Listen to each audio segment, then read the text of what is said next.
Sakalayan Gunarnavasya Vande Guru Sri Charanaravindan.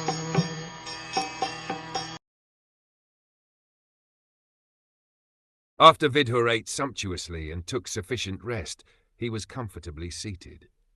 Then the king began to speak to him, and all who were present there listened. King Yudhishthira was expert in reception also, even in the case of his family members. Vidhura was well received by all the family members by exchange of embraces and obeisances. After that, bathing and arrangements for a sumptuous dinner were made, and then he was given sufficient rest.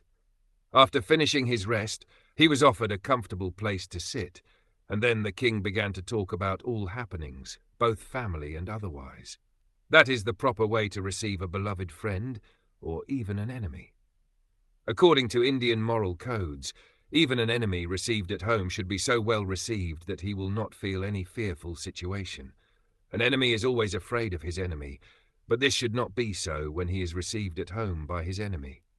This means that a person, when received at home, should be treated as a relative. So what to speak of a family member like Vidhura, who was a well-wisher for all the members of the family. Thus Yudhishthira Maharaj began to speak in the presence of all the other members.